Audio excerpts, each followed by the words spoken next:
সোনা বা হীরা নয়, আজকে আমরা কথা বলবো পৃথিবীর এমন এক লাল সোনা নিয়ে, যার মাত্র 1 কেজির দাম দিয়ে আপনি অনায়াসে একটি দামি গাড়ি কিনে ফেলতে পারবেন। হ্যাঁ, ঠিকই ধরেছেন। আমরা কথা বলছি রান্নার জগতে সবচেয়ে রহস্যময় এবং দামি মশলা জাফরান বা স্যাফরন নিয়ে। অনেকের মনেই প্রশ্ন জাগে, সামান্য একটা গাছের ফুল থেকে হওয়া এই মশলার দাম কেন লাখ লাখ টাকা? কেন একে বলা হয় পৃথিবীর সবচেয়ে দামি মশলা? এই রহস্যের পেছনে কোনো জাদুকরী কারণ নেই, বরং জড়িয়ে আছে মানুষের হাড় ভাঙা খাটুনি, প্রকৃতির এক অদ্ভুত নিয়ম, এক দীর্ঘ ইতিহাস। জাফরানের এই দামি হওয়ার আসল খেলাটি শুরু হয় এর চাষ পদ্ধতি থেকে। এই গাছটি কিন্তু যে কোনো মাটি বা যখন তখন জন্মায় না। এর জন্য প্রয়োজন হয় বিশেষ জলবায়ু। আর সবচেয়ে অবাক করা বিষয় হলো, জাফরান ফুল বছরে মাত্র একবার ফোটে, তাও আবার শরৎকালে, মাত্র 2 থেকে 3 সপ্তাহের জন্য। এই অল্প সময়ের মধ্যে যখন মাঠের পর মাঠ বেগুনি রঙের জাফরান ফুলে ভরে যায়, তখন শুরু হয় আসল রেস বা সময়ের সাথে যুদ্ধ। কারণ সূর্য ওঠার সাথে সাথে যখন রোদ কড়া হতে থাকে, তখন এই ফুলগুলো শুকিয়ে নষ্ট হয়ে যেতে শুরু করে। তাই একদম ভোরবেলা সূর্য ওঠার আগেই মাঠ থেকে সব ফুল তুলে ফেলতে হয়। কিন্তু ফুল তোলা তো মাত্র শুরু, আসল কঠিন কাজটা অপেক্ষা করে ঘরের ভেতরে। প্রতিটা বেগুনি ফুলে ঠিক মাঝখানে মাত্র 3টি করে লাল রঙের আঁশ বা সুতো থাকে। এই লাল সুতোটুকুই হলো আসল জাফরান। আর এই 3টি সুতো ফুল থেকে আলাদা করা কোনো মেশিন আজ পর্যন্ত পৃথিবীতে তৈরি হয়নি। ভাবুন একবার, লাখ লাখ ফুল থেকে আলতো করে হাত দিয়ে অত্যন্ত সাবধানে এই সুতোগুলো টেনে টেনে আলাদা করতে হয়। একটু এদিক ওদিক হলেই সুতোগুলো ছিঁড়ে নষ্ট হয়ে যায়। মাত্র 1 কেজি শুকনো জাফরান তৈরি করতে প্রায় 1.5 লাখ থেকে 2 লাখ ফুলের প্রয়োজন হয়। আর এই বিশাল পরিমাণ ফুল থেকে সুতো তুলতে একজন শ্রমিকের দিনের পর দিন লেগে যায়।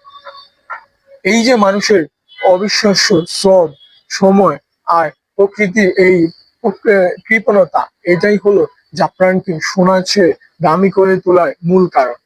তবে শুধু খাটুনির জন্যই এর দাম এত বেশি নয়, এর পিছনে রয়েছে এর অসাধারণ স্বাদ, সুঘ্রাণ আর ঔষধি গুণ। প্রাচীনকাল থেকে রাজা বাদশাদের আমলে জাফরানকে শুধু রান্নার মশলা হিসেবে ব্যবহার করা হতো না, এটি ছিল রাজকীয় চিকিৎসা আর রূপচর্চার প্রধান উপাদান। মিশরের রানী থেকে শুরু করে পারস্যের রাজারা তাদের রূপ ধরে রাখতে আর শরীর সতেজ রাখতে জাফরান ব্যবহার করতেন।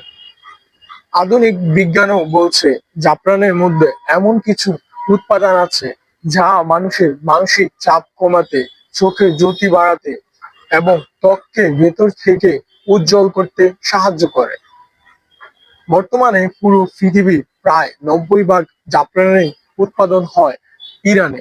তবে সবচেয়ে সেরা মানের এবং সবচেয়ে দামি জাফরান আসে কাশ্মীরের পাম্পোর অঞ্চল থেকে, যাকে বলা হয় মশরা জাফরান। কাশ্মীরের মাটির বিশেষ গুণের কারণে সেখানকার জাফরান সুগন্ধ এবং রং পৃথিবীর অন্য যে কোনো জায়গার চেয়ে অনেক বেশি কড়া এবং খাঁটি হয়। বাজারে এত দাম হওয়ার কারণে এই জাফরান নিয়ে কিন্তু কম জালিয়াতি বা চিটিং হয় না। অনেক অসাধু ব্যবসায়ী সাধারণ ভুট্টার আঁশ বা সুতোর রং মাখিয়ে জাফরান বলে বিক্রি করে দেয়। খাঁটি জাফরান চেনার একটা খুব সহজ উপায় আছে। আপনি যদি জাফরানের একটা সুতো সামান্য হালকা গরম পানিতে বা দুধে ছাড়েন, তবে তা সাথে সাথে পুরো পানিকে লাল করবে না। খাঁটি জাফরান খুব ধীরে ধীরে তার সোনালী হলুদ রং ছড়াতে শুরু করবে এবং ঘন্টার পর ঘন্টা পানিতে থাকার পরও সুতো নষ্ট হবে না। কিন্তু নকল জাফরান চট করে রং ছেড়ে দিয়ে নিজে সাদা হয়ে যাবে।